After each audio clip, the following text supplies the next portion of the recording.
Welcome back to the Responsible Raw Materials podcast, where we explore the people, perspectives, and practical realities shaping the future of responsible raw materials. Today's episode is a slightly different one because it focuses on something that sits at the heart of almost every decision in this sector, but often isn't fully understood or applied in the way it should be. And that is risk management. I'm joined by Laura, someone I've had the privilege of knowing and working closely with for many years. Laura's background is in chemical engineering, but her career has taken her across consulting, insurance, and into the mining sector itself, including time spent with Anglo American. What makes her perspective particularly valuable is how she connects the technical, financial, and operational aspects of mining with the broader sustainability challenges the sector faces. In this conversation, we explore how risk management, when done properly, can act as a powerful mechanism to bring sustainability into real decision making, rather than it sitting as a separate or compliance-driven activity. We talk about how organisations often still deal with risks in silos, despite years of effort to integrate them with one another. And why does this matter? Because when risks aren't interconnected, decisions are often made without fully understanding their wider consequences. We also dig into what risk management actually means in practice, not just identifying risks, but understanding how decisions flow through an organisation, from strategy all the way through to operations and back again, and how those decisions can create unintended consequences if not properly connected. A particularly powerful part of the conversation focuses on trust. From communities and governments to investors and employees, trust is built or broken based on whether organisations truly live up to the values they claim to hold. And Laura makes a compelling case that risk management, when used properly, is one of the key tools for building that trust. We also explore some very real-world examples, including events like Maracana, and what they reveal about the importance of understanding not just individual risks, but how multiple risks can combine and escalate. And finally, we zoom out to look at the bigger picture. From the complexities of critical minerals, to the realities of energy systems in different parts of the world, to the future of mining in regions like Africa. This is a conversation that constantly brings us back to one idea: context matters. There are no simple answers, but there are better ways of thinking. I hope you enjoy it. I'm with the amazing Laura Mallabone, and we're in Cape Town at a big mining conference, but taking the opportunity just to catch up on where Laura is from, what makes her tick, but most importantly, what are some of the aspects about raw materials and the responsibility aspects that Laura thinks are really important. So, Laura, thanks for sitting down with me. Hi, Sarah. Thanks for this opportunity to chat with you. That is said with so much sincerity, Laura. Fantastic. We should just mention that Laura and I know one another really quite well. So this conversation is either going to go really well or really badly. So we'll see how it goes. So Laura, you have got an amazing history of working in different roles, different places. But where did you start out? Thanks, Sarah. So my background is I studied chemical engineering, and upon completing my degree, ended up in the consulting space. And predominantly, our clients were from the mining sector, and that's really where my sort of interest and passion for mining began. And in that consulting space, what kind of things were you doing? Were you acting as a chemical engineer or were you doing other things? So yes and no is the answer to that question. We were predominantly doing insurance risk surveys, looking at sort of the technical aspects in the mine, looking at structural integrity, fire security and safety, and environmental management, mainly because of that significant potential catastrophic event from the tailings perspective. But you didn't always stay in consulting. You went and worked for various companies, so some of the operators as well. Yes, Sarah. So I have spent some time in the insurance sector, predominantly because my history was in engineering. I wanted a little bit more finance background, and we looked at self insurance, which has a very close link to risk management. Risk management, obviously, I'm quite passionate about that. I think we need to start integrating all the risks that we're facing from the boardroom to the sort of operational environment. And the decisions that are made are often made too late because the information isn't flowing upwards or actually even downwards within organizations. And then I moved to the mining sector itself. Spent quite a bit of time with Anglo American and a number of its subsidiaries. So I was involved in platinum and iron ore, and then I moved into a corporate environment looking more at the sort of sustainability risks, because that's where most mining companies are going to start making more and more of their strategic decisions going forward, with all the demands from governments and society in terms of responsible mining. So this was a number of years ago, and full disclosure, of course, that's where we met. So we met working together in the safety and sustainability team for Anglo American in the risk management and assurance side of things. So, I mean, that was what, 15 years ago now, more than that. And of course, whilst there, we decided, hang on, we can go and do this out there in the bigger world, with regards to risk management. But from your perspective, what was it about the risk management that really said, no, we don't just need to do this inside Anglo American, we can do it elsewhere as well? I think a couple of things. One, we could see a lot of flaws in what was already being done in the organization from a risk management perspective, and that it wasn't being fully integrated. It was still, despite much effort to integrate it, we were still looking at risks in a siloed perspective. And so, not only that, what we saw and what we could improve upon would have had an impact within the organization we were working for, but actually, we could influence other organizations better by facilitating that integration and that interconnectivity between the risks and the decisions that they were making. And as you previously mentioned, a lot of this came from the angle of sustainability. And so using risk management as that often regulatory requirement to do this thing called risk management, to act as the channel to bring less recognized risks perhaps into the decision making table. Now, we saw that begin to happen all the way back when we were in Anglo American together.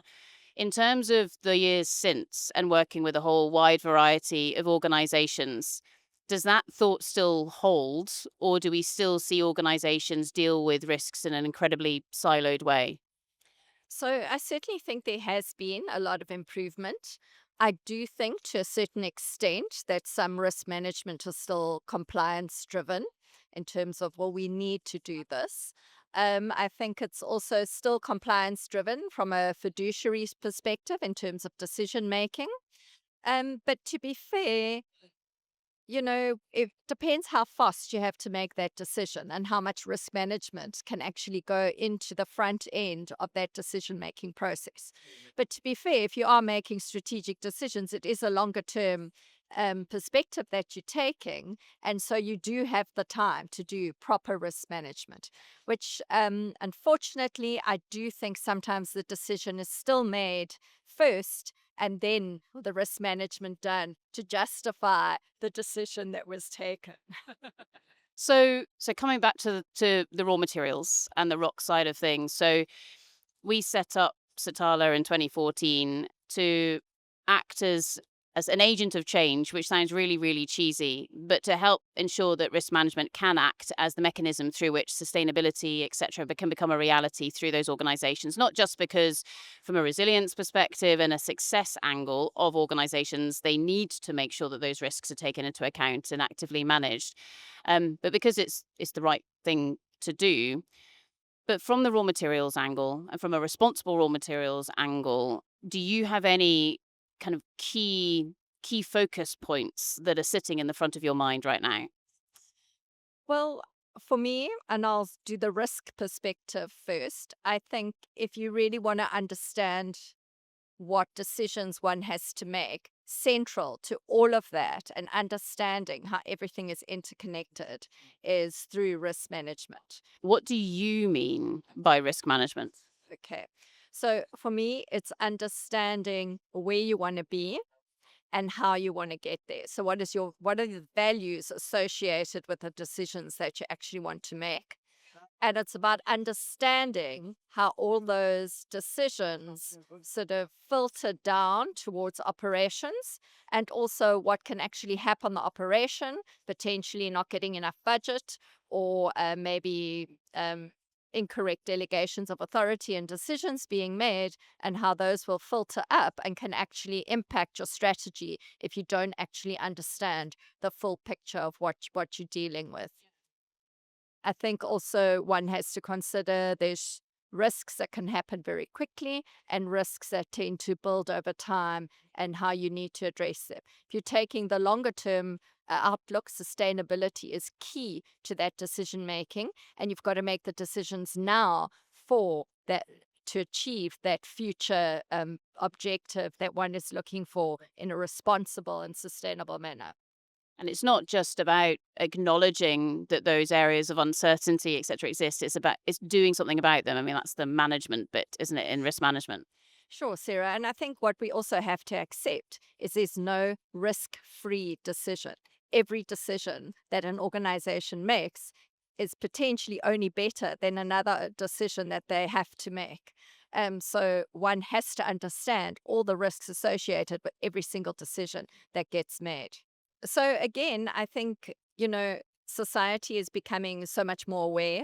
We've seen in corporate governance codes the concept of inclusive capitalism. We've seen society become much stronger in terms of their opinions and influence. And in terms of mining and raw materials, what are we doing about it? And it's about working together, and that it is what it should be a cohesive space and an inclusive space for everybody. It's not just about benefiting from a financial perspective, but from a social perspective as well, and doing that responsibly. So, again, it goes back to if you are an organization and you want to be sustainable, what are your true values? And are you going to live by them in the decisions that you're actually making? Are we going to deliver on the promises versus what we say we're going to do? And I think also for organizations to become more specific about what they're going to do, not, oh, well, we will benefit the local community. What do you mean by that? And does the community also understand what you mean by that? So those are all the components of trust, aren't they? So the integrity, the competence, the benevolence, et cetera, all coming together.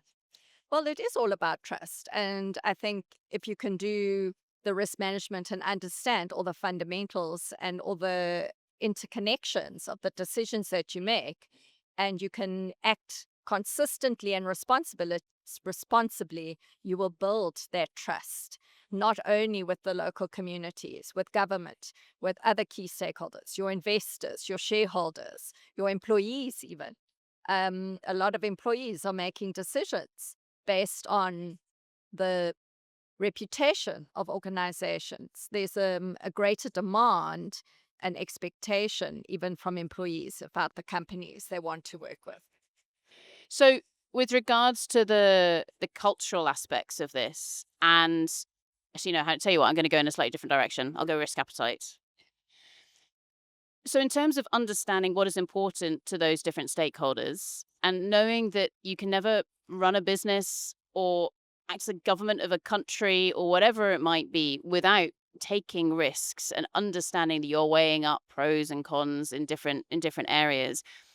But a lot of this is around setting what are those tolerance levels or those boundaries where you go, okay, we can accept a certain amount of risk to a certain point, and then beyond that, okay, we need to get a bit worried or we need to change something up. So that's what, of course, we refer to as being risk appetite and tolerance, which brings in a whole load of really nasty jargon, and it invokes thoughts of terrible reporting requirements and things like that. But actually, is a concept of knowing what is somebody's personal predisposition to taking risk, and then on a company level, what does that mean from a cultural angle? And do you actually mean it when you say these are our values, we're going to live up to them? So, from the toolbox of risk management, of risk appetite and tolerance, actually enabling an organization to say, we can take certain amounts of risk. So it's a liberating aspect, or it's inviting people to be a bit more entrepreneurial and innovative, etc. But saying, but there is a point at which point in time you need to escalate something or at least tell somebody what's going on. What do you think? So the whole concept of risk appetite and tolerance, I think organizations are still grappling a little bit with how to set those. And I think from that, the risk appetite is meant to be pretty firm. And then the tolerance is kind of, well, we have a little bit of leeway with regards to this. The risk appetite and tolerance is just meant to be there as a guideline to facilitate decision making, and the speed at which we can actually do things and to actually enable the delegation of authority. If something is outside of that, then the expectation is it gets escalated through the organization until the relevant person could make that decision. But fundamental to setting that is what is the values of the organization? What are you prepared to do and what aren't you prepared to do? And while you might have a firm stance on something, an event could actually challenge that stance and you may have to rethink it. So it's not about setting things in stone, it's about giving guidance to decision makers in terms of where to enable them to make the decisions in terms of where one wants to be, and hopefully a strong sustainability component within that. But in terms of setting things in stone, thank you very much for this elegant segue. Coming back to the mining sector, see what we did there, and but also perhaps Southern Africa, and thinking about maybe some of those events that caused or led to organizations shifting that tolerance level, etc. I mean, are there any key events here in South Africa or globally where you think actually organizations were doing fine, but then something happened and they needed to shift what was their appetite for taking risk? So thanks for that very challenging question. And without trying to sort of put any mining organizations in the spotlight, there've been a couple of instances. You have some mines nearing their mine closure, where they now have to rethink some of their policies and perspectives in terms of what that means. The local community is heavily dependent on the mining activities for their economy. So they need to rethink what they're doing. Other instances or major events, we had Marikana in South Africa. That's quite some time ago. And I think we've grown since then. I think mining companies have learned from that incident. So what happened at Marikana? So at the time, there was a lot of distrust between the employees, the unions, and the mining companies, which resulted in a lot of tension and conflict in the region. We also have things through the procurement side of things with what we call procurement mafia in South Africa. And so perhaps not equitable benefits from the mining activities. Um, Results, it was a culmination of many things, not just that. And also failure on state and security services. It was also about not reading some of the leading indicators and knowing about what was going to happen and actually being prepared for it. And so ultimately it was a catastrophe from all directions. I think sadly, in terms of Marikana and the company involved. Um, the share price did drop immediately, but recovered very, very quickly. I'd stand to be corrected, but I think within 3 months, the share price had exceeded what it was at the time of the Marikana event, which I think is a poor show from key stakeholders, in particular investors and shareholders, that their perspective is still predominantly concerned about return on investment rather than what is actually going on in the sector that they're investing in. So this is something here where the Marikana massacre, as it's sometimes referred to, led to many people dying. And it also led to widespread strikes across South Africa and other sectors, so outside of mining. Marikana is a platinum mining. Well, it's a mine itself, but actually in an area of South Africa where there are many platinum mines. So a lot of people who are living and working in that area were all engaged in platinum mining activities. The majority of the world's platinum comes from South Africa, so it's incredibly rich in those rocks in a natural way. But this was something here where, from a risk perspective and thinking about the holistic view of those risks, if an organization is only thinking about their share price, then they maybe wouldn't have said that a Marikana type incident is a material risk.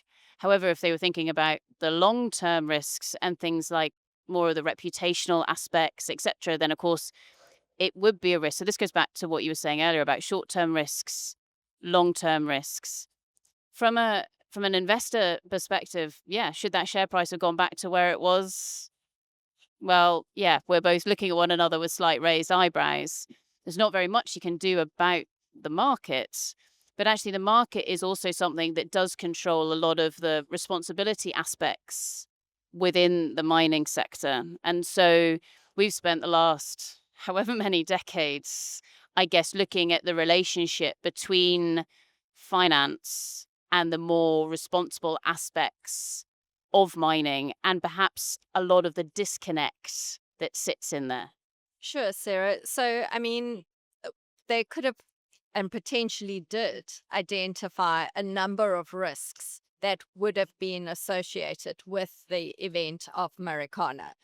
But it was about connecting those risks and understanding the cumulative impact of those risks and what that might mean. So they might have had strike per se on their risk register, but they were probably thinking about an internal strike, not necessarily a much broader strike. It's about understanding what's going on in the community, because a community protest can prevent your operations. But again, they may have looked at that and that was then isolated as a community protest. Not once did they do a scenario where perhaps all of these things might culminate together, or maybe they did. But, often what we do is we identify the risk and it sits in file 13 somewhere and we're not actively monitoring or managing it. So again, it's about all these connectivities. It's about what can potentially happen, and also about engaging with the stakeholders. Particularly in this instance, the police, the protection services, and the police. If you know what could happen, you should be engaging with them.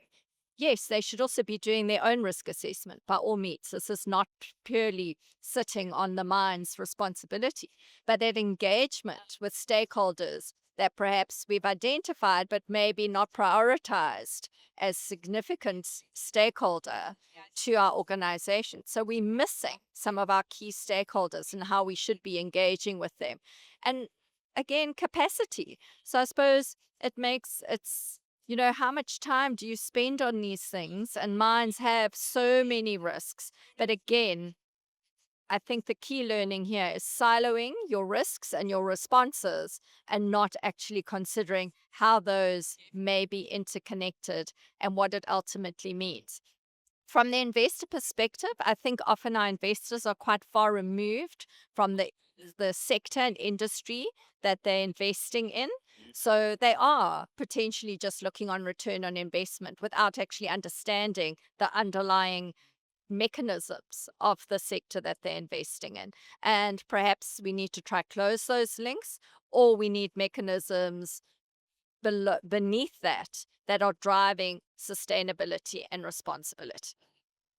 So there are, I mean, there's a raft of different mechanisms that people have been attempting to put in place over the last decade or so. And I think as well, we see lots of initiatives where you see investors trying to get a little bit closer, but maybe the trigger that has allowed more stakeholders to come to the table is with the kind of the launching of the term critical minerals. Now, critical minerals to me as a geologist, to be honest, makes my skin crawl because, well, for a whole host of reasons, but is it, as is often the case, if the term means that more people come to the table, such as governments coming to the table alongside investors, mining operators, communities, civil society organizations, etc., even though we're corralling around a term that actually doesn't really make sense, it's fine. It gets people there.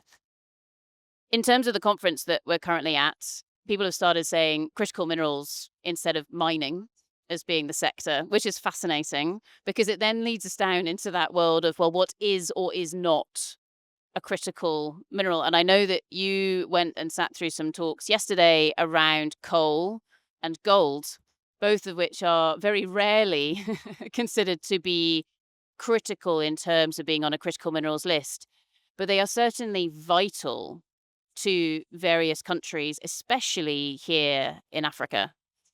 100%, Sarah. So I think, when we're talking critical minerals, it's critical minerals for what? So the sort of global stage for critical minerals is about net zero and the energy transition. So it's critical minerals for that specific thing or market. Um, the benefit of critical minerals is it's driving investment into certain areas or countries that perhaps were not a core focus area his previously. However, it doesn't make other minerals less critical, in particular to the economy, sovereignty, both on a macro and micro scale of those countries. So I think we have to be quite cautious with the whole sort of terminology of critical minerals and understanding the context a little bit more. Yeah, I mean, it's something where when you look at a critical minerals list for a country, it's usually comprised of what does that country really need and how easy is it for that country to get. Now, if you compare, say, the UK with South Africa, we have different demands for the commodities that we actually need for the industry that we have. So in the UK, we have an automobile manufacturing industry, and so therefore we need certain materials. In South Africa, it's a different array of industries, for example. So you have different demands going in there. But more fundamental than that, how do we derive our power? So in the UK, there's been huge effort going into building lots of wind turbines and things like that, but then also the energy transmission infrastructure. So the problem that we have is that all our wind turbines are, say, off the north coast of Scotland, for example, but the energy is needed in the south of England, and we need to be able to get the energy there. Here in South Africa, energy is also one of those key requirements. And I guess we're still reliant a lot on coal from a national perspective, but also seen big transition to people building their own power resources, power generation resources, be it from solar, etc., over the last 10 years or something like that. So if we then cycle round into is coal a critical material for South Africa or perhaps different countries within Africa, you could say, well, it is pretty vital because it's what keeps the lights on. Is that what you've been hearing to an extent in these discussions? Yeah, I think it's a combination of things. So there's no doubt that energy availability drives the economy. It's also about what natural resources are close by. So in South Africa, the likelihood of hydropower is not so feasible. It's a dry country, and one needs masses of water and infrastructure to generate hydropower, for example. In South Africa, we do have a nuclear power plant, and that's been very stable. It's been around for many, many, many years, but there seems to be a lack of desire towards nuclear power. My personal opinion is nuclear power is part of our future. And I think we need to sort of start opening our mind to that. Wind turbines, I'm not persuaded that that is a good green option, considering all the extractives required to actually produce a wind turbine. The energy conversion isn't so great in wind turbines, and the environmental impact of wind turbines is not that great either. So while it might look better on the surface, when you actually consider all the elements of it, it probably isn't the greatest option. Solar also has its issues from an environmental perspective. So, we have to be cautious about focusing on one thing, but what are we actually replacing it with? And I think we need to understand that a little bit better, which is part of why I believe nuclear is probably a good option. But again, there's a whole lot of let's say, if we want to talk about responsibility associated with that, definitely one needs to consider that. In terms of, let's say, talking about coal, in terms of criticality for countries, we need it for our furnaces in smelters, etc. So if you want to continue to beneficiate, coal just doesn't disappear. So we have the two sort of coal that generates power, which is generally the lower grade, and then we have metallurgical coal, which is the higher grade. And that is a massive export for South Africa. The power generation, yeah, I think it all takes time. That technology is well known. It has good conversions. And there's been a great demand for that. In South Africa, we struggle from the power generation perspective because it is sort of government managed, run, and regulated by government. So very little competition for power generation. And so the demand for power has kind of resulted in a compromise from government with the sort of institution of green energy. And so we see more and more companies investing in that. But that was really originally to just counterbalance the demand with what our national energy supplier could provide. Going forward now, we obviously have got a green strategy for power generation, as I think most countries do. It's just where are you on that curve and what is readily available. So currently, coal power generation is still a lot cheaper than the other alternatives. So there's many factors at play here, and we've got rich coal reserves. So a lot of it is down to context in terms of where you are and what are the natural opportunities that exist. So be it, from a water perspective, so hydro in South Africa, probably not the best opportunity that sits there. Whereas because there are those coal reserves in the ground, it actually keeps the price low. Now, we're not saying that we want to burn coal. It is purely a fact of it needs to remain perhaps in the energy mix as that transition is happening at the moment.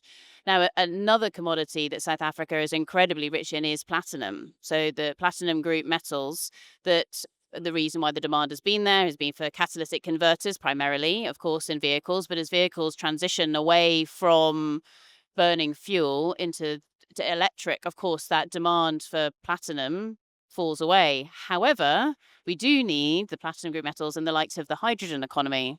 And perhaps, I guess, from a South African perspective, what would be amazing is if the hydrogen economy actually became a reality rather than just remaining in theory. Absolutely. And I think this is perhaps an aspect that research and development can go into, in particular in South Africa, because of our rich platinum resources. So it would be good to see that sort of a longer term strategy in terms of driving hydrogen as part of that suite of energy generation for the future. Now, with this, so we've been talking about the energy transition, but of course, when we're talking about raw materials, it's not just about energy. We've also got something called gold, which is the reason why the likes of Johannesburg is where it is. So, gold is a really interesting one. People say, "Oh, is it critical? Is it not critical?" Well, we don't really need it from a metal perspective. I say, knowing that around me there are all kinds of people drawing, gasping and holding their breath. But gold isn't just about the metal. and what it can be used for in electronics, etc. It's about other stuff as well. Yes, my perspective on gold kind of varies depending on what day you speak to me. There's no doubt that I think in the current geopolitical environment and the instability at the moment, that gold has taken on a different perspective. I think, unfortunately, gold is certainly involved in illicit trade. So I get very uncomfortable when we are talking about the sort of gold market on a more macro level.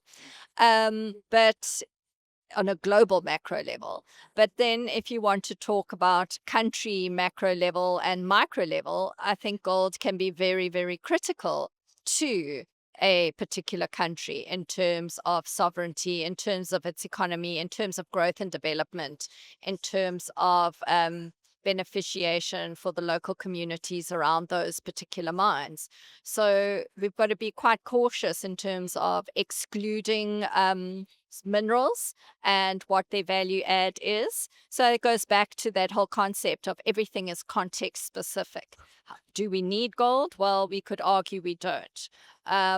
But there's a lot of talk now of countries, and in particular, if you go back to the whole Zimbabwe scenario, where they linked their currency to the dollar, and they were talking about all the issues around that, if they wanted to do any kind of trade, they then had to be using dollars. And they've now relaunched their own currency, and it's about then linking their currency to a particular commodity, such as, let's say, gold. And so it's also then about your internal sovereignty and what value that can actually add to your country as a whole, which can have a massive impact. From a materials perspective and the primary raw materials perspective, where we do need to dig material out of the ground, i.e., the mining sector, what do we think or maybe hope the mining sector is going to look like in 50 years' time? Is it going to look exactly the same as it is now, or will we even recognize it?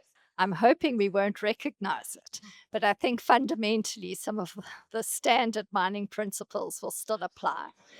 What I'd like to see in the future is a much stronger collaborative approach and viewing a lot more of the stakeholders as partners rather than certain aspects of the value chain that we need to deal with. And this is from collaboration from procurement to mining to communities. It encompasses everything. I think that's potentially the way of the future. One of the messages at the Indaba has been we don't have all the facilities for what we need in the future in any one country. So it's about how do we actually enter into these collaborative agreements and partnerships so that everybody can actually benefit from where we stand, so that we move into this concept of this inclusive capitalism, and that's from micro to macro economies. So, in terms of having that infrastructure, is that things like power transmission lines, power generation capability, railway lines, roads? Is that what we're talking about? Absolutely, as well as more local infrastructure. How do you develop the communities and environment around the mine so that it can become a standalone, economically viable environment versus ending up with a ghost town per se, that we look at that longer term future. So, yes, we might only be here mining, and mining generally tends to have a long life. So, not only what it looks like while you are actually physically there, but what it's actually going to look like past the life of the mine. So, to make that happen, do investors then need to become more comfortable with either a longer period of return on their investment or maybe a smaller return on their investment? When one has these collaborative partnerships, it becomes mutually beneficial.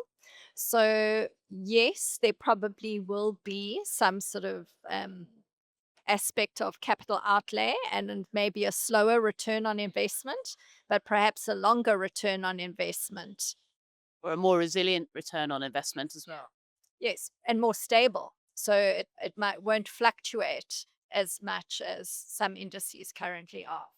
So to go back to our discussion that we had about risk appetite and tolerance. I mean, I guess what we're saying here is if you want more certainty with regards to getting any return at all or a certain level of return, actually you need to be comfortable with not so much return. Yeah, look, I think most decisions are made looking at the ROI of most investments. And I think it's to consider what the sensitivity of that ROI is in the short, medium, and long term. And we tend to be a little bit shorter term focused when we're looking at ROI rather than the longer term ROI. I think we have to accept that we are continually expecting to get similar or higher returns with less investment. And at some point, something's got to give. We are still in environments where there's abject poverty, where societies aren't benefiting. Even the benefit to the country we're investing in is potentially somewhat limited. Um, that doesn't take away from fraud and corruption that is prevalent, in particular in Africa.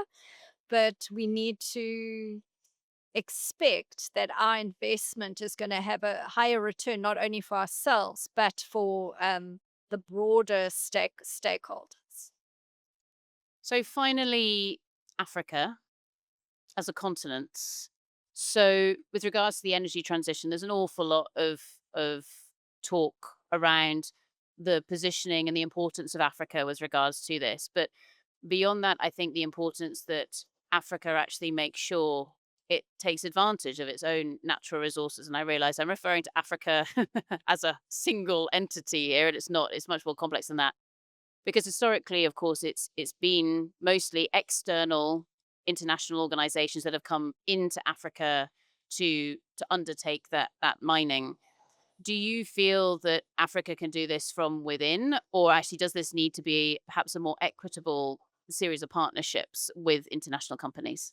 I definitely believe it should be a more equitable partnership with companies and Africa.